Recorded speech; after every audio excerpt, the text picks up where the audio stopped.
دا په امام صاحب ولسوالۍ کې د تازه جوړ شوي تفریحي پارک د ښکلاګانو تصویرونه دي. دغه پارک د ولسوالۍ د یو تن اوسیدونکي لخوا جوړ شوی چې شاوخوا 2 میلیونه افغانۍ لګښت پرې راغلی دی.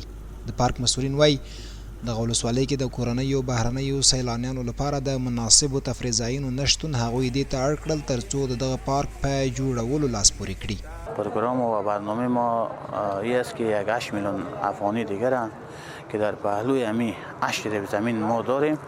دیگه هم جای خانم ها، آقایان جدا، خانم ها جدا، بازی‌های اطفال، دیگه چمن فوتبال با اطفال، حوض آبازی ما ساخت و ساز کنیم.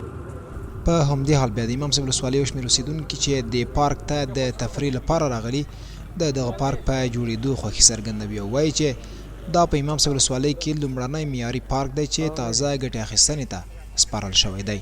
مونږ دلته راغلي چې ډېر یو ښایسته ښکلی پارک جوړ شوی.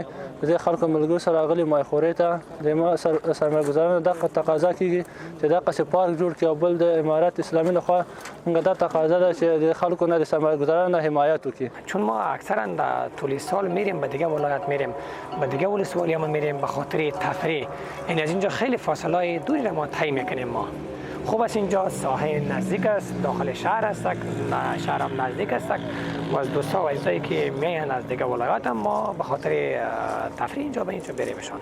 دا تفریح ځای په داسې حال کې د امام صاحب ولسوالۍ د یو تن پانګوال لخوا جوړیږي چې وروستیو کلونو کې د کندوز ولایت په مرکز ولسوالیو کې د تفریحي او ورزشي سیمو د جوړولو لپاره تر بل هر وخت د کورنیو پانګوالو لیوالتیا ډیره شوې ده.